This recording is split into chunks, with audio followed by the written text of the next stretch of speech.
Bless you. That's what we do here. Okay. Good morning.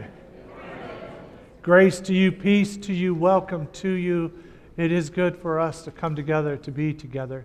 I call your attention to some announcements. Please take a look at what's going on in our church through the Nuggets. I want to lift up a couple of things. One is that tonight at 4:30, we will be starting our service at North Mountain Brewery, and the topic is transparency. And so we would invite you to be a part of that. 4:30 is food and fellowship. 5:30 is discussion and devotion. And then also Facilities Work Day is next Saturday. And so if we have people that are interested in helping out with various things here at the church, on the campus, inside the buildings, please contact the church office so that we can coordinate that and coordinate the task in relationship to your gifts. So would appreciate that. Also, we need more rocket drivers. If anyone is interested in driving the golf cart, if that looks like fun, you can turn the air conditioning on high, and please let us know. And perhaps the best person to talk to is the person who's driving the rocket right now. And so we do need rocket drivers, and we try to space that out so that, we have like one person every 4 weeks, 4 or 5 weeks. So hopefully you'll be able to fit into that schedule. And then also we have an announcement regarding Zoom class. And so Karen, will you share that with us, please?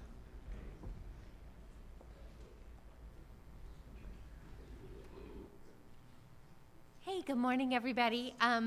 I did an intro to the new Zoom class this morning at 9 o'clock and had Judy Adams said, wouldn't it be great if it was somebody in the Zoom class besides me and you? So if you'd like to come to the Zoom class tonight at 7 o'clock at the location of your choice and listen to Judy and I discuss and argue with each other, we have a really good time doing that. The subject is called 7 Stories, How to Study the Nonviolent Bible. So the leadership is just me, but the content is from others, and it's going to be really fun. So online at the location of your choice at 7 p.m. tonight, all you need to do is say, hey, Karen, email me, and I will email you a link to the Zoom meeting. It's a web conferencing software, super easy to use, a great meeting experience. You'll open that email, you'll click a link, and computer magic will happen, and then you'll see Shadow Rock people on your screen, and you'll be able to talk to them. It'll be awesome. So you can wear your jammies for a Sunday school class tonight at 7. So. Sounds good. All right. Okay, more information on the coffee chat tables in the other building. It looks like this. And I hope to see you virtually at 7 o'clock tonight. Right, thank you, Karen. Zoom class, I like it. All right, and then I also, this past couple of days, it kind of trailed over into into 2 weeks. It was about a 5-6 day adventure. We provided lunches, food for Turf Mobile Manor on 19th and Greenway during the teacher walkout in support of the teachers, as well as in support of families who are depending on those lunch programs.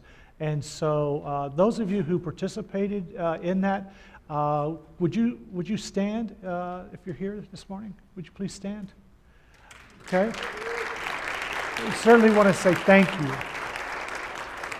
I want to say thank you to you, and please talk openly and share your experience of being in that place with those people and what it meant to you.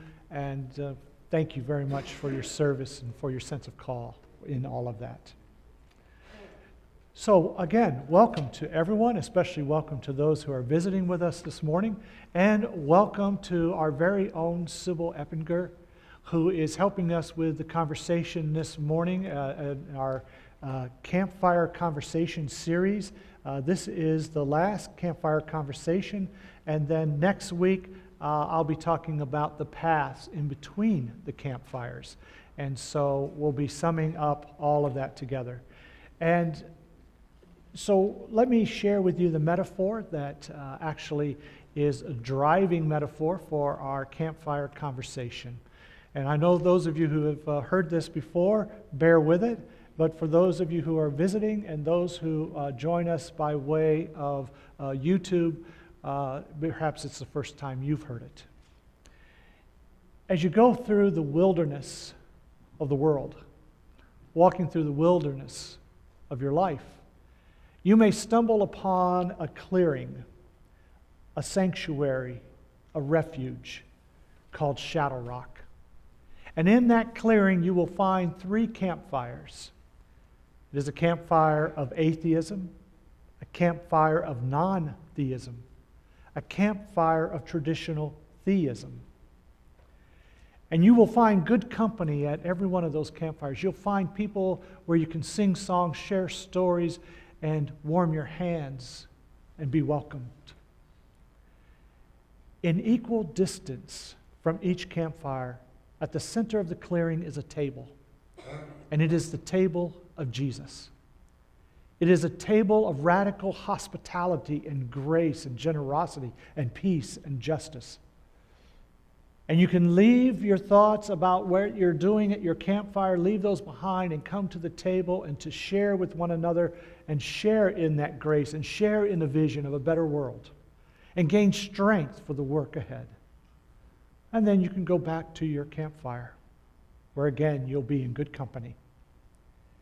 Well, what we have discovered is that not only are the campfires important because you find fellowship there, but that your journey is important. That the path between the campfires is important. Because depending on what's going on in your life might determine why you're at the campfire you're at. And we respect that journey. We respect those campfires. We respect the people. And there is only one rule. It is the rule that I learned as a Boy Scout.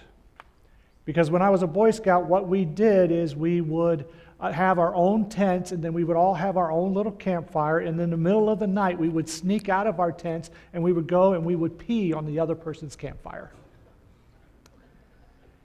So here's the rule. You don't pee on other people's campfires. And Jesus said it much better. And that is, Jesus said, love one another. Love one another. Respect one another. Respect the campfires. Respect the people gathered there. Respect the pathway in between. Respect the journey. That dynamic interaction and leaving the campfire and sharing at the table like we will today, that is capturing the symbolic life of who we are here at Shadow Rock. Because all of us are on a journey. And no matter who you are or where you are on life's journey, you are welcome here. So, Sands, would you please call us to worship? I invite you to stand if you're comfortably able.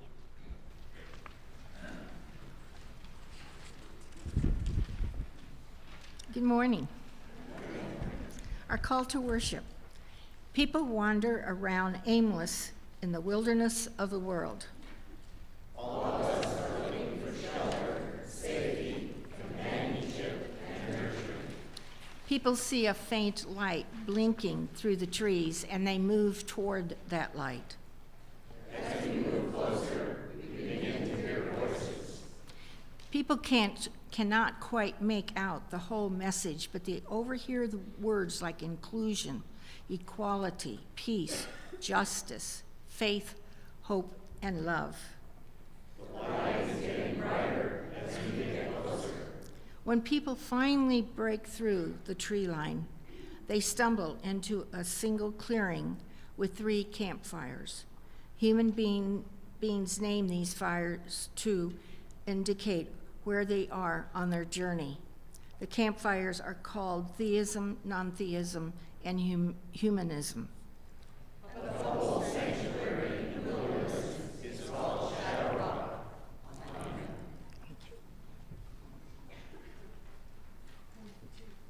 Amen.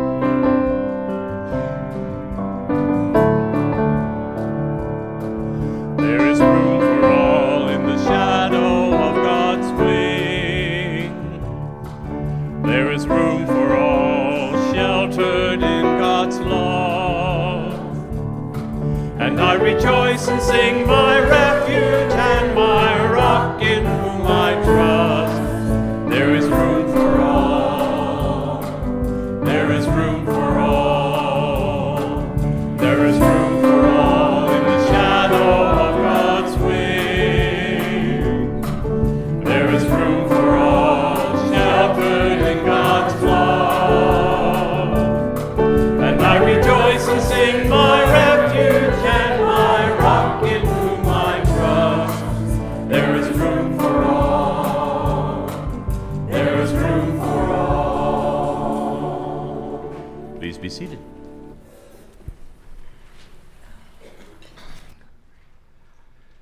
I invite you to take a deep breath. I invite you to know peace, to know love, to know God. I invite you to think and wonder that you are known. You are known by mystery. You are known by God. Let us pray. Spirit of life, Spirit of love, Spirit which is source of all that is, Spirit from which we have evolved into that which we will return someday. We want to rest in you. We have all of our human understandings. We have our language. We have our thoughts. We have our words. But when we take a deep breath and let go, we know that you are more than all of that. And in that knowledge, we may find rest and peace. For you are with us and beyond us. So thank you for your love. Thank you for the love that comes to us through the work and the hands and thoughts and words of others. Thank you for all the instruments of peace and wonder. Thank you, for we trust that there are millions of acts of kindness that happen that go unnoticed. They're not in the news. And yet, if we were to put all the love and kindness on one side of the scale and the tragedy and the hurt on the other, the scale would tip in the favor of love and justice. So we come here to renew our hope, to know, and to be known. May all the people say, amen. Okay. Well, this is the time in our service when we celebrate the grace and the goodness of life. We celebrate those passages in our life. It can be a birthday. It can be an anniversary. It could be that perhaps you were an instrument of peace for someone, or you received an act of kindness from someone. That is affirming the deep goodness of life. So we celebrate that. If you have such a celebration, we invite you to stand, and an usher come to you with a microphone so we can all hear it. Gene. I'm Gene McWhorter, and if Cindy and I aren't looking real good today, it's because we spent many hours yesterday moving our youngest son from his home into his new apartment. And today is his 27th birthday, so our baby is 27. Happy birthday. All right. Very good. Moving across this way. Okay. Who has a microphone? Who has a microphone? Okay, we'll go up here. June. I'm here to say that I survived an accident on Wednesday night. I'm fine. My car isn't very good, but I'm also here on behalf of the Keystones. We have been promoting since last summer, bringing water to distribution stations, and we really need to start now because it's supposed to be like in the middle of June this week. So any place you know of that distributes water, especially to the homeless, please remember them. And also, usually the first Sunday of the month, we bring food in for Desert Mission, and I'm sure that they need a lot of food too for the summer. So remember that. Okay, thank you. Linda. Yep, this is also another Keystones announcement. It is the 6th of May now, isn't it? The 5th finished. Okay, that's good. A bunch of us met at my house last night, our house last night, I should say, and my husband apologizes for not putting on the lights that he took so long to string up. But more importantly, we passed the hat and we said we wanted to give the money to Pastor's Charitable Fund, and we collected $338 last night. So Thank you for that. Thank it will you. cover the meals. Thank you for that. I'm celebrating my youngest grandson's birthday, which was yesterday, and he turned 24. Wonderful. Happy birthday.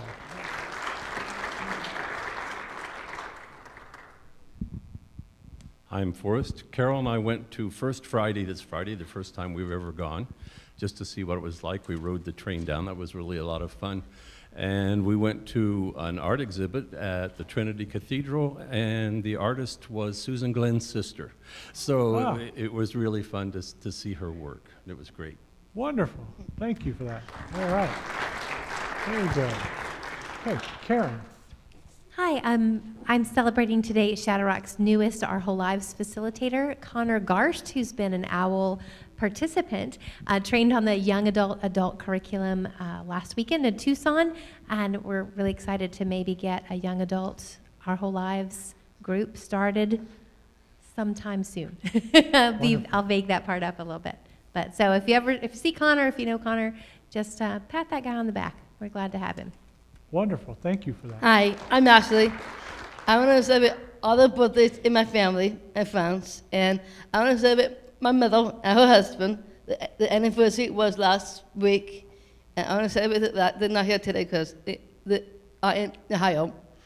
And I want to celebrate Mother's Day for our mothers, and I want to say thank you for letting me to be here, and I love you guys. Thank you. Oh, thank you. We love you too. Thank you for being here. All right. Mickey. I'm only standing because Herb isn't. Would you stand up, please, birthday boy? Ah. Aha! He is now only 1 year younger than his wife for a while. Wow. His birthday is tomorrow, and last night we had so much fun celebrating with our brothers and the kids and everyone. We forgot it was Keystones, Ah. and we didn't show up. So we will add to that fund and make it an even 360. Wonderful. But you have to get it from Herb. I have no cash. Get it. Excellent. All right. All right. Happy birthday. All right. Very good. Sherry. Well, since I won't be here next week, I'm going to celebrate this week. First of all, our German daughter is coming in Friday to explain 40 years ago this summer she came to live with us, an exchange student. We've seen her many, many times throughout those 40 years. Her main purpose of coming, besides to see us, is that Sunday I'm going to celebrate Mother's Day, as you all are, but I'm also going to celebrate my 80th birthday that day. Ah. So, Happy birthday. Great. Yes, Michael. Well, I was actually up in the choir section before, and I thought you were going to, I was trying to get your attention, but you turned your back on me, so. Sorry, Michael. Well, in all good humor aside, I'm actually celebrating on behalf of Mike and Cindy Gatorna, as this is really difficult for me. As many of you know, they lost their son, Sean, in October of 2016, and today he would have been 31 years old. And at least we know where he always is, so we won't lose him anymore. So, Sean, wherever you are, on behalf of all of us here, happy birthday. Happy birthday. Yes. Okay, thank you, Michael. Barb. Last Tuesday, we celebrated our anniversary. We were married 47 years ago in what we discovered afterwards was a UCC church in Champaign, Illinois. Oh, you didn't know that? Well, we were just looking for a church to get married in, and the Presbyterian church told us, well, you can't do that, and you can't do that, and no, you can't sing that. Yes. So we went to another church, and it turned out to be a UCC church. Yes, we marry anybody. That's right. All right. All right. Deborah. I'm Deborah Baca, and Carter turns 8 on Saturday. Oh, wonderful. Happy birthday. All right, Tim.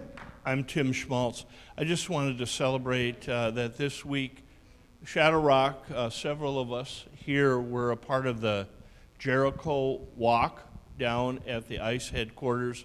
We walked around the block 7 times, and we prayed, stopped each time and prayed for comprehensive immigration reform and human dignity and a sense of community.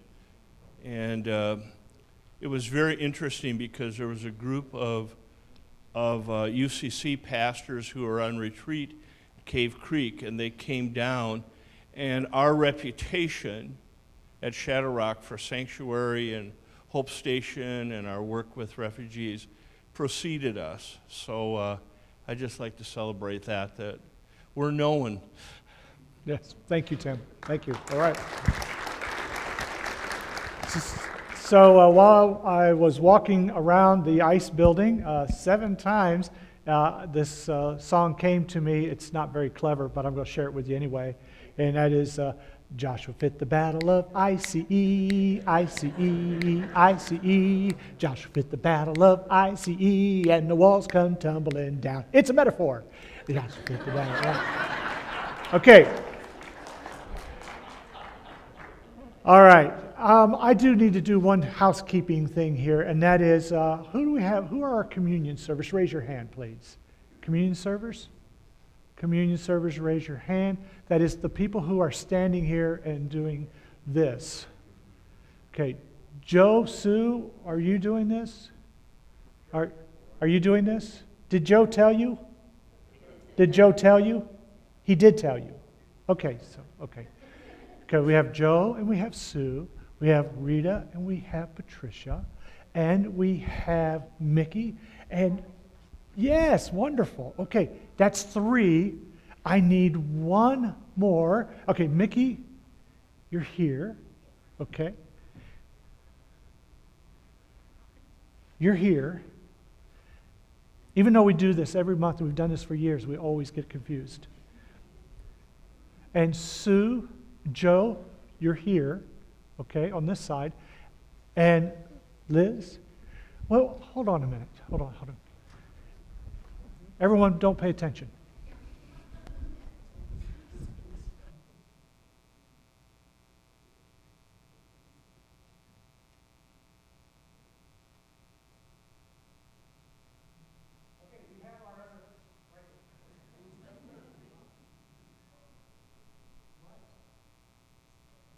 Well, friends, let's sing our celebration song.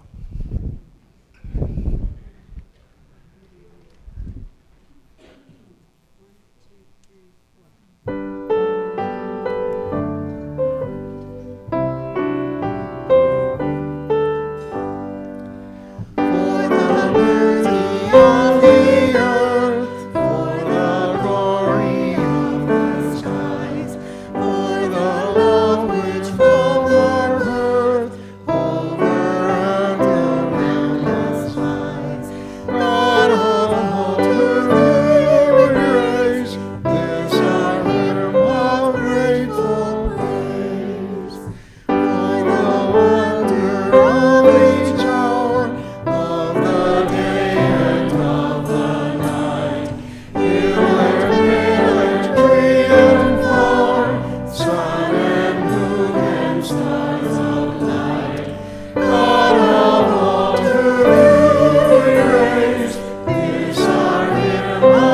grateful praise. For the moon that love inspires, for a world where none is good, for a faith that never tires, and for every heart renewed. God of all, to you the grace is our hymn of grateful praise.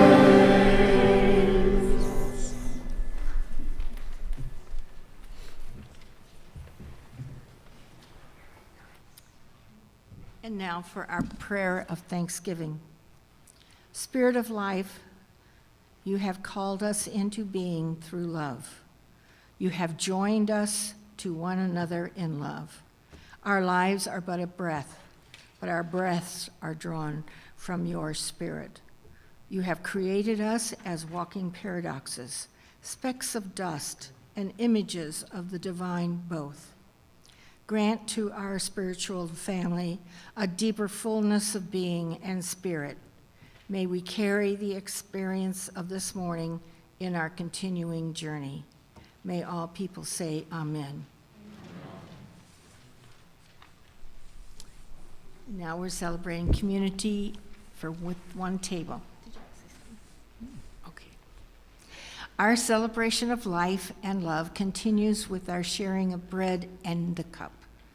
When Jesus gathered with his friends to tell them of a reimagined way of living and being, the conversations often went on into the time for a meal.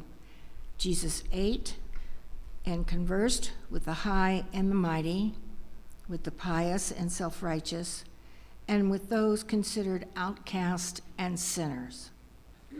His table fellowship included everyone. He often told them stories that caused them to wonder and ask questions. He also welcomed these opportunities to eat with those who disagreed with him and engaged them in open discussion.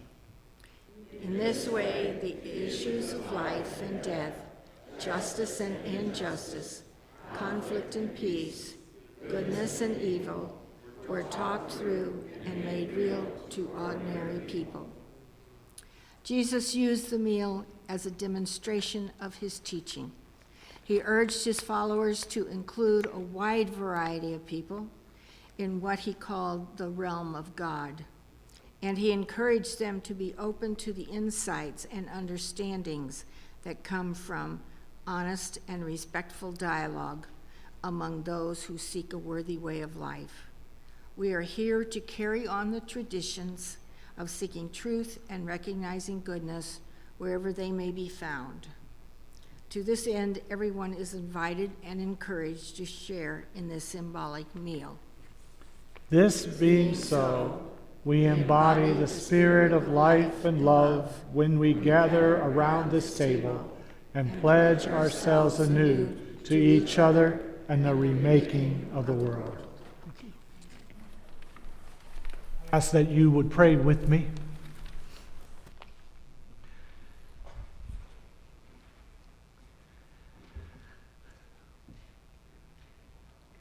Is it possible that we can see infinity in a grain of sand? Yes. Is it possible that we can see love in a mother's kiss? Yes. Is it possible that we can see a kingdom, a way of life, of peace and justice in the sharing of bread and cup? Not only do we see it, but in that moment we live it. So for this miracle, God, we give thanks. Amen.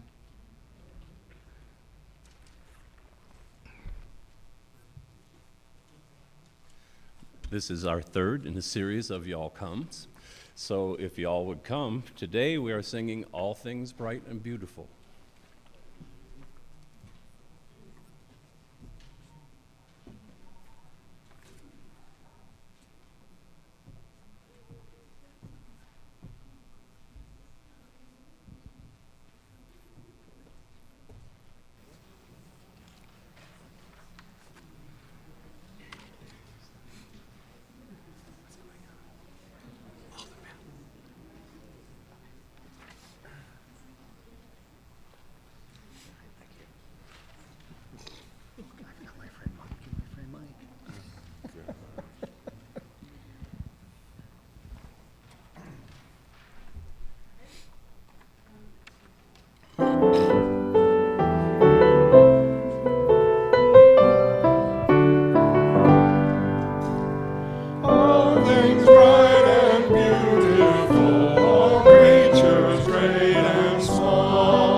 Now for the dedication of our offerings.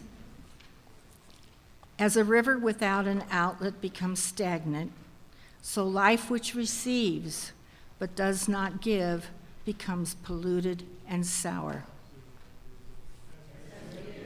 We know we will be refreshed and cleansed, as well as being a blessing of inclusion and justice for us all.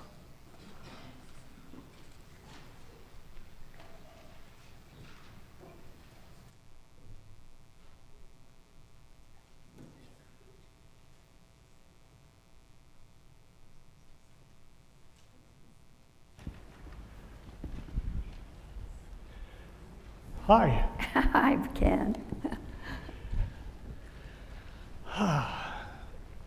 So, Sybil, I wore a suit today. Do you know why I wore a suit today? I think I can guess. Yes. Well, why did I wear a suit today? In honor of Paul. In honor of Paul. He always commented on when I wore a suit how Baptist I was looking. Yes. He never forgot joking. No, he always had a great sense of humor. He did. And you know, when he and you would ever introduce me to someone as your pastor, it was and still is an incredible honor. Well, thank you. That makes me feel very humble because we are just people like everybody else. Yeah. Well, you are just people like everybody else, and yet you have dedicated your life to so many good things, and that we've reflected a few of those in the bio that's in the bulletin, and we're grateful to you. Grateful to you. Well, thank you. It's a real pleasure for me to be here. On my way out of the Beatitudes this morning, I saw a friend who is Southern Baptist and goes to the Southern Baptist Church in Scottsdale, waiting for a ride. Someone comes and picks her up. And I said, Janice, say a prayer for me because I'm going to be speaking this morning. And she said, oh, that would scare me to death. And I thought to myself, I've never been afraid, and I think it goes back, I've never been afraid being up front. I think it goes back to my early training. One of the questions that you had asked was about your early religious experience. I grew up in a poor farm family Christian home in Texas, and well, until I was 9, and we left the farm at that time. But my parents, because we were poor and we lived 7 miles from the little town from which we got our mail through that little town, we didn't always make it in to our Methodist church where we were members. In the community, sometimes there was a building that had been a one-room schoolhouse, and then it was used as a church for the community, and it was, I'm sure, non-denominational. I didn't know the difference. I was very small at that time. And they held service with a pastor that they shared with other congregations, so we only had service there about once a month, I think it was. Of course, that was when I was so young, time didn't mean a thing to me. But my grandparents lived in the little town, and so often my older sister and I would spend the night with Grandma and Grandpa, and because they were only 3 blocks from the church we belonged to, and we could walk to church, to Sunday school and church on Sunday morning. My mother was an amazing woman who was not well educated, but very bright. She was self-educated. She read incessantly. She taught herself many skills.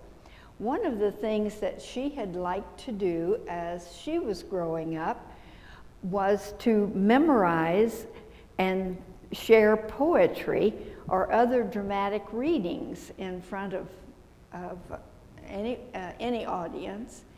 And yet she was an extremely shy person. But she taught me that the secret of speaking before a large group was to think of each individual. She said, you wouldn't be afraid to talk to any one person who's in that audience, and just because they're all together, it doesn't make them any different. And so that was very helpful, but that came after I had made my first appearance. She taught me when I was barely 4 years old, the 23rd Psalm, and I shared it in front of the congregation on Rally Day for the Sunday school, which was held once a year, and all the parents came to see the children sing and see them promoted to the next class in Sunday school and that sort of thing. And I memorized the 23rd Psalm, and I went out on the platform to say it, and I just stood there and looked at everyone. And the church school superintendent was such a wise, kind man. My sister had been in the group that sang, and she was over to the side, and he said, "Sister, come out and stand beside her." My older sister did come, stood beside me, held my hand, and I said the 23rd Psalm.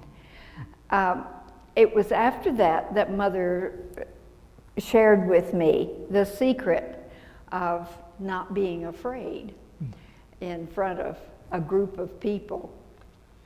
Would you share the 23rd Psalm with us? Sure. Okay. The Lord is my shepherd, I shall not want.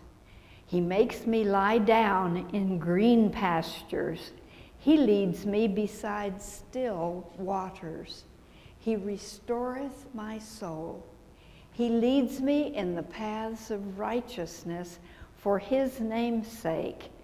Yea, though I walk through the valley of the shadow of death, I shall fear no evil, for thou art with me.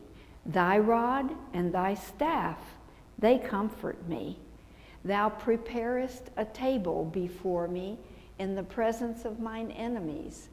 Thou anointest my head with oil. My cup runs over. Surely goodness and mercy shall follow me all the days of my life.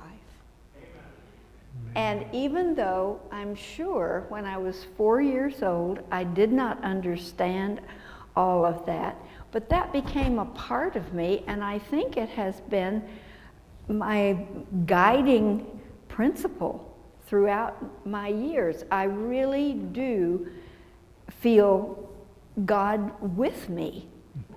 I feel a very personal relationship to God, and I talk to him, but I talk to my husband every day too. And even though he's deceased, he is with me in spirit. And I really am not afraid. I was afraid when I was a child, but I always remembered the 23rd Psalm. And so I pretended not to be afraid. And so I became the one who wasn't afraid of the dark, and I would go out to retrieve the toy that we had left out in the yard at night, because I wouldn't admit that I was afraid. And I remember that my daughters chided me about that when they were asking me to share stories of when I was a little girl, and I told them about that. And oh, Mommy, you should have shared your feelings with them. That was really important. But my family, my parents were Christians. They were not strict religionists. They didn't have a lot of do's and don'ts.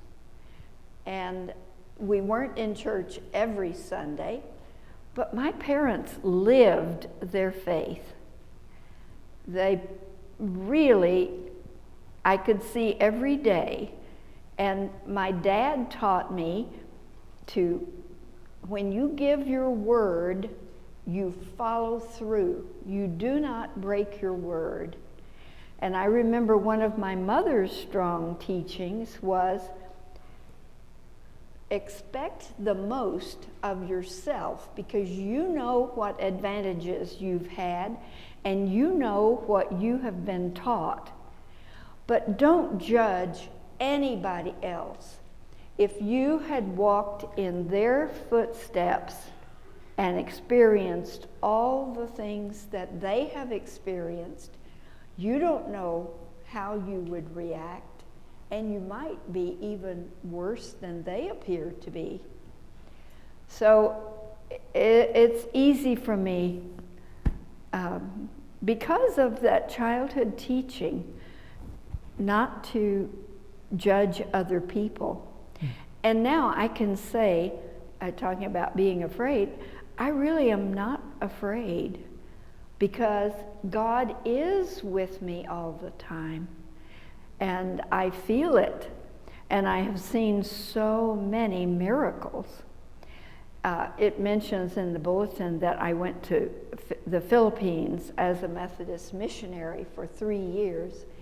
And that really set a totally different tone for my life, because everybody was poor, really poor. And they often didn't know where their next meal was coming from. But they would share whatever they had. It was amazing to me. They helped each other. They were a happy people. I don't know about today, but this was 60 years ago. And they were happy. They supported each other. It was just a beautiful experience. And they had so little.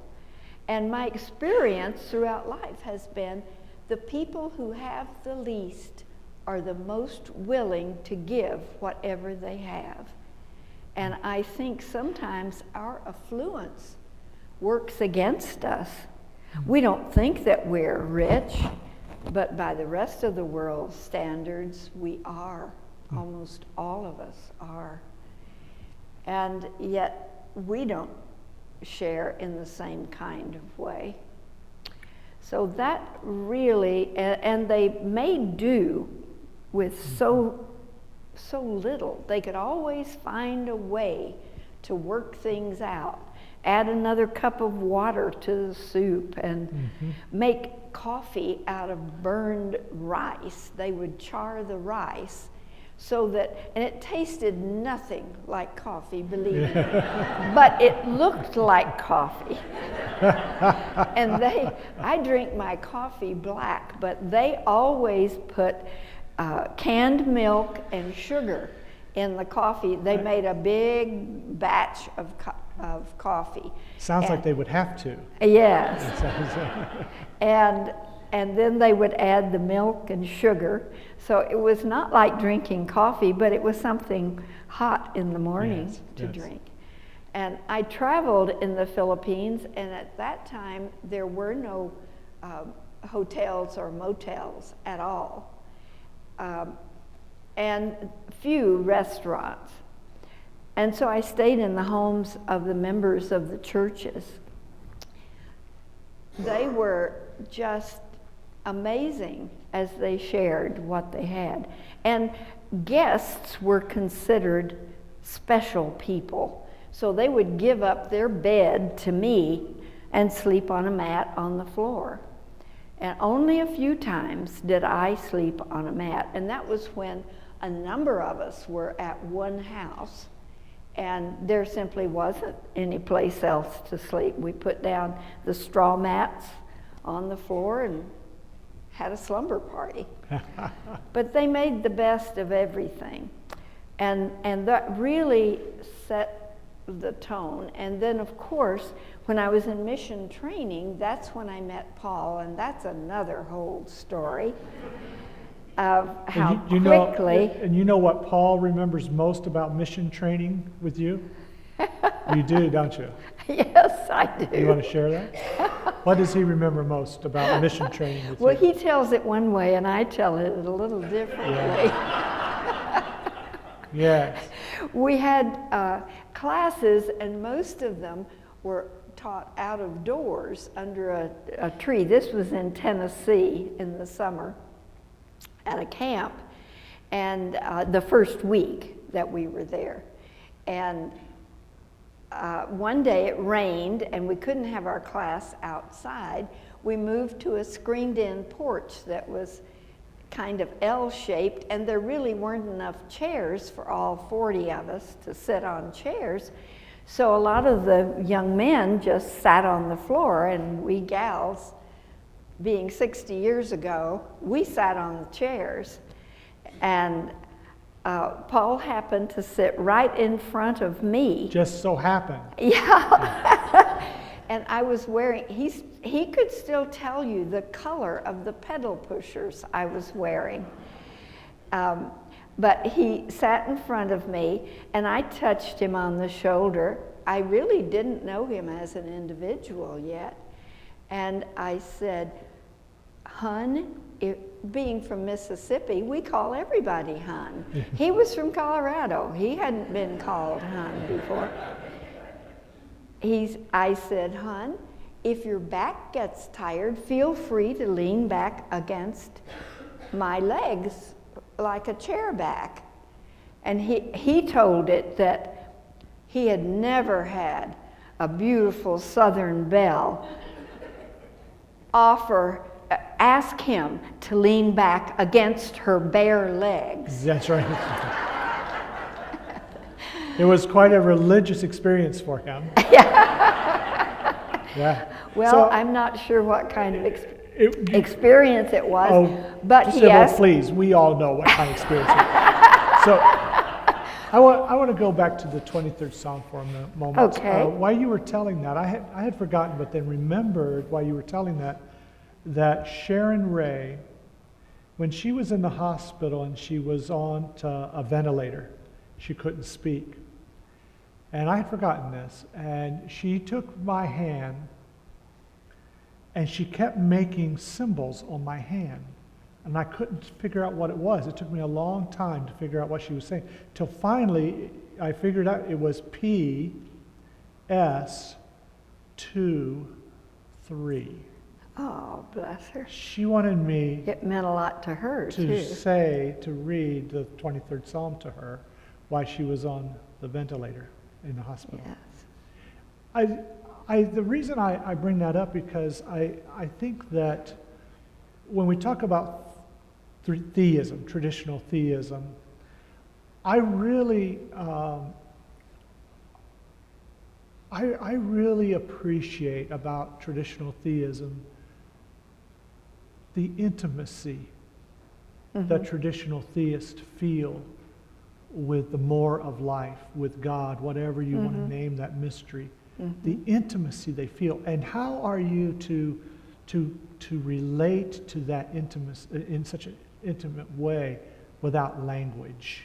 And so the Lord is my shepherd. I mean, you don't really believe that God is up in the sky somewhere, or maybe you do, up in the sky somewhere with a shepherd's staff and lots of sheep, right? No. Right. When I was a child, though, that's how I pictured him. Right. I knew that God was a spirit, but my little childish mind couldn't imagine what that was. I think I told you before, one of my chores on the farm was to go and bring the milk cows in for milking in the evening. And if you've ever dealt with milk cows, you know that at the end of the day, they will be in the farthest pasture, in the farthest corner of it, and you have to get them started. Once you get them started toward the barn, they will go by themselves. But you have to, and that was my job, to go and get the cows started toward home. We had a lot of live oak trees. They still grow in Texas. My daughter and I went back to that little farm last summer when we made a road trip. And the trees are still there. They don't change much, even though that was 75 years ago. They still look the same. And as I would walk around, I had to go around a field that was cultivated to the back corner of the pasture. I don't know how far it was. It seemed a long way to me as a child. But as I walked along the side of the field, there were lots of trees. And I knew God was spirit and that he was always with us because I had learned that from my parents. And I pictured God as being up in the trees somehow, watching me, and he knew every move I made, he knew every thought I had, and that caused me to try to do and be what I thought he would want me to be. And I used the masculine pronoun for God, and I know that bothers a lot of feminists. And I have worked and been active in the feminism movement. But I've said to many women, if you had had the earthly father that I had, you would not hesitate to call God Father. My dad was the most patient, loving individual that you could imagine. And that's how I pictured God. And I think it's terribly unfortunate for children who don't have the opportunity that I had. It was like my mother said, you know what you've been taught, you know you've had advantages, do what you've been taught to do. And so, but with my dad, he was more patient, he was gentle, kind, and loving. And so that's the way I experienced God. And I still experience him that way. As a parent, that has been very important to me, to be the parent of multiple children. Because if you are the parent of multiple children, you know that you love each of your children, and it would be very difficult, if not impossible, to say which one you love the most. And that's the way I experience God. He loves every single one of us. And even if we misbehave, if we go against his will, if we don't follow his teachings, he's patient like my dad, and he loves us like we love our children. And he still loves us no matter how we choose to act. And so, you know, how could you not be intimate with a being like that? And the wisdom of God, because I see God as creator. And if he made everything, even just looking at our human bodies, how they work, how they are interconnected, how the parts affect each other. And the Apostle Paul used the body to talk about Christians and how we are dependent on each other. And that's what drew Paul and me to Shadow Rock, is your social action, you're taking water to the desert, providing sanctuary for people who need it. And sometimes we tire of doing these things, but it's important to remember that we need to include everybody and to love everyone and to accept everyone, no matter the differences that we have, whether it's religious differences, racial differences, class differences, educational differences, socioeconomic, whatever. Accepting each person for whom they are. I've found every individual is genuinely interesting when I get to know their story. Everybody has a story, and everybody has an interesting life if you get to know it. Well, I think that being a good preacher's wife, you're looking at your watch because you're very conscious of time, because you had parishioners that would sometimes say things to you about those things. Yeah, and sometimes they would. Yes. That never happens here. So if the ushers would get ready with some microphones, I want to ask one last question before we go to the congregation, and that is, do you remember this transition within yourself from a more traditional theism to non-theism, where you began to say, you know, there's something about God as being, and then God as talking about these different images as metaphor of something that is beyond us? Do you remember that transition in yourself? It was so slow, Ken. I think it started early, and then the 3 years I spent in the Philippines, I was so dependent on God. I traveled between 26 small town and rural churches and worked developing the educational program and leadership in each of those churches. And I had this little Jeep that was assigned to me to travel in. And I remember once I had taken a group of young people swimming, and I got a flat tire. I drove someplace that I shouldn't have gone because obviously I picked up a nail. And so I changed the tire. And the Filipinos were just amazed that I knew how to change a tire. And I said, well, my dad taught me basic things like checking the oil, putting gas in the car, and changing a tire, because you never know when you're going to need that. But where was I headed with this story? Oh, dependence on God. I had to depend on God because there wasn't anybody else for me to depend on.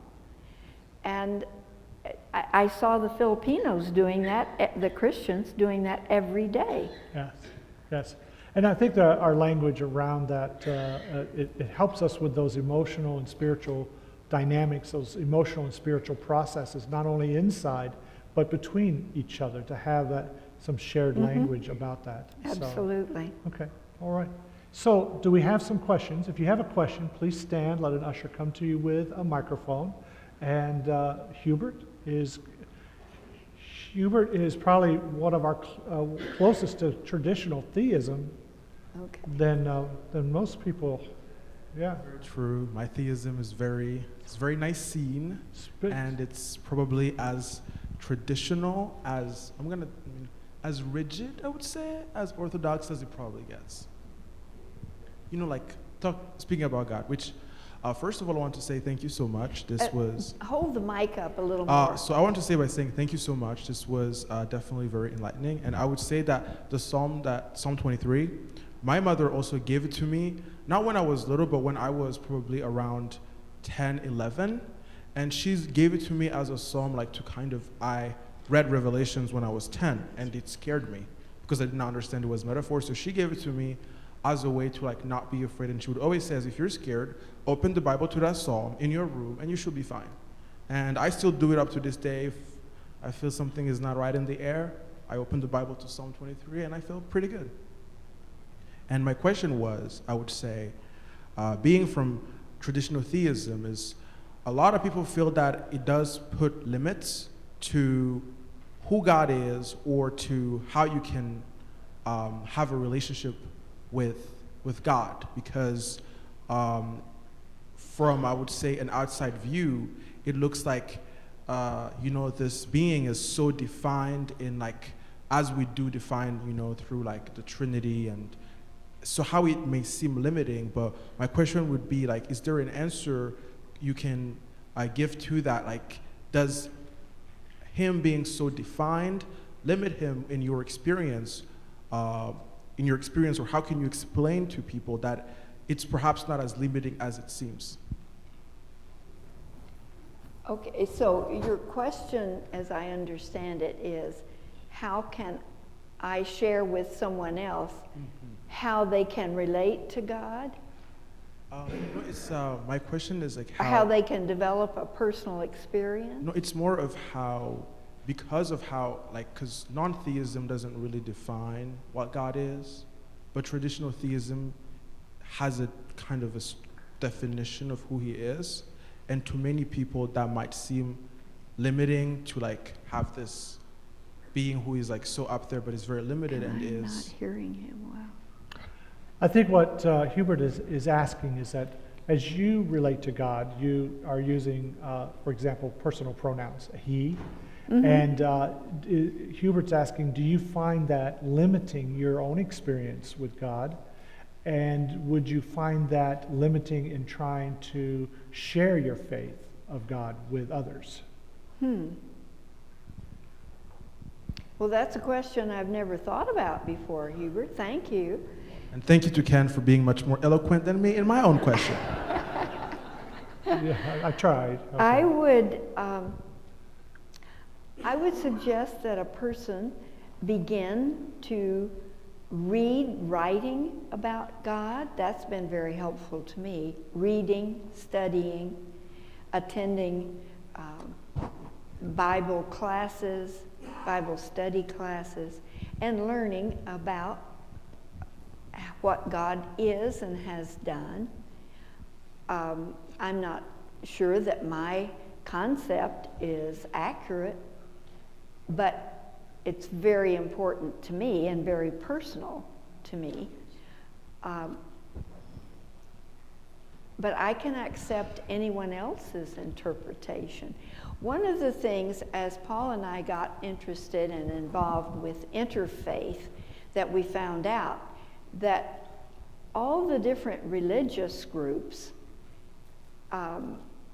share one thing, even atheists share one thing in common, and that was the golden rule. It's in the scriptures and teachings of every major religion. And treating other people as you want to be treated is essential. I think that's what Jesus told us, to love God and to love each other.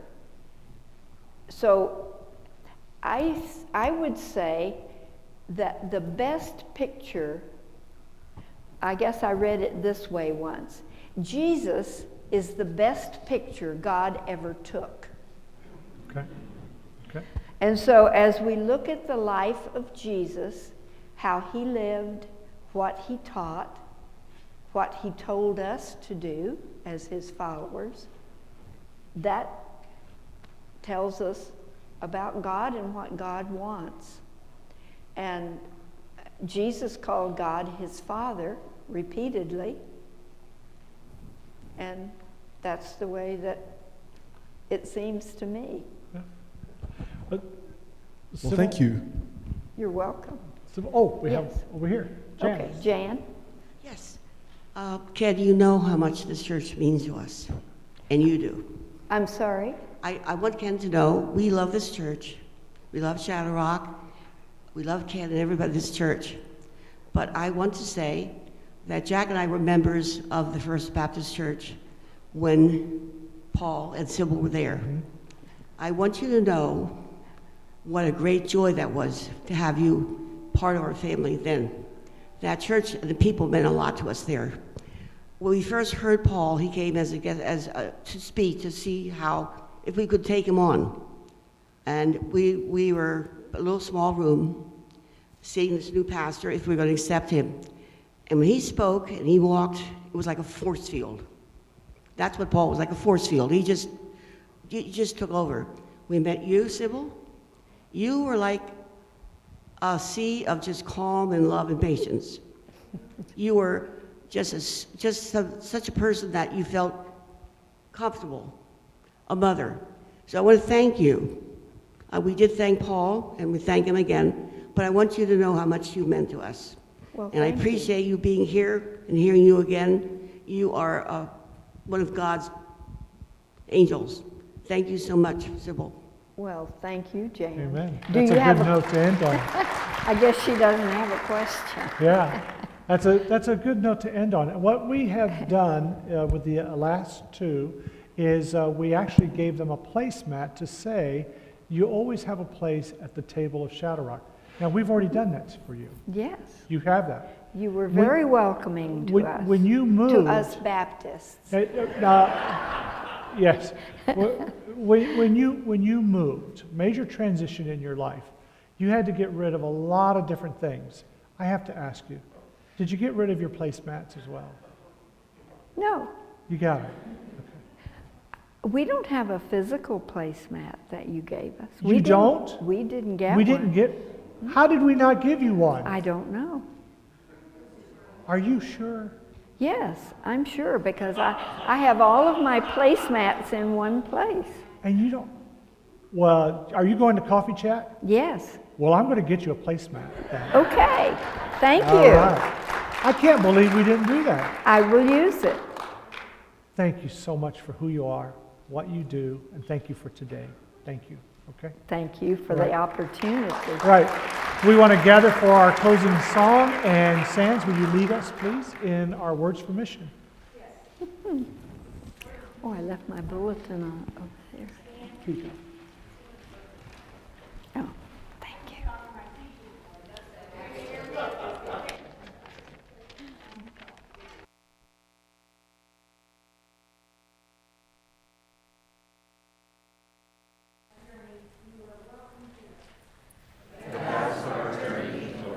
Campfire to campfire.